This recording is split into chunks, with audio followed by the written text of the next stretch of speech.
பொதுவாகவே தேங்காய் பால் அப்படின்னு சொல்றது எல்லா நோய்களையும் தீர்க்கக்கூடிய ஒரு அருமருந்து அப்படின்னே சொல்லலாம்.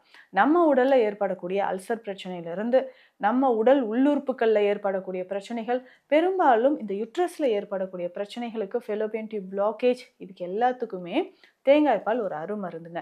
அதே மாதிரி உங்களுக்கு கால்சியம் குறைபாடு இருக்கு, வயிறு அல்சர் இருக்கு, எலும்பு தேய்மானம் இருக்குங்க.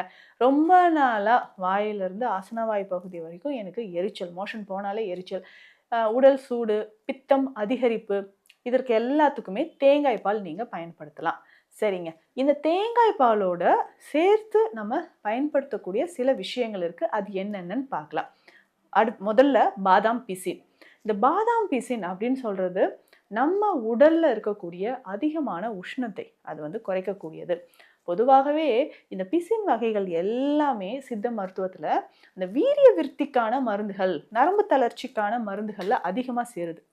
அப்படி இருக்கும்போது இந்த பாதாம் பீஸின் இரவு உங்களுக்கு சின்னதா 2 பீஸ் எடுத்து தண்ணீர்ல போட்டு இரவு அப்படியே ஊற வச்சிருங்க. இது கூடவே ஒரு 4, 5 பாதாம், 2, 3 முந்திரி நீங்க ஊற வச்சு வச்சிடலாம். ஸோ இது எல்லாமே பார்த்தீங்கன்னா, உடல் எடை ரொம்ப குறைவாக இருக்கு அப்படின்னு சொல்றவங்களுக்கு. ஸோ வெயிட் நார்மலாவே இல்லைங்க. 25, 30 வயசு ஆகுது.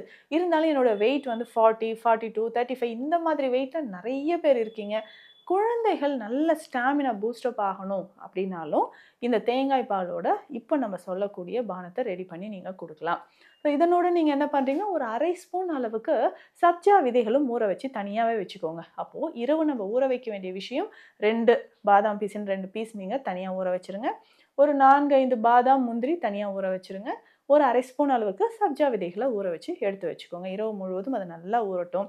காலையில எந்திரிச்சு உங்களுக்கு வயிறு பிரச்சனை, வயிறு எரிச்சல் இருக்கு, கர்ப்பப்பை தொடர்பான பிரச்சனைகள், அதிகமான ஒயிட் டிஸ்சார்ஜ் இருக்கு, இல்ல கிட்ஸுக்கு நம்ம ஹெல்த்தியா ஒரு பானம் குடுக்கணும் அப்படின்னாலும், இத நீங்க தாராளமா குடுக்கலாம்.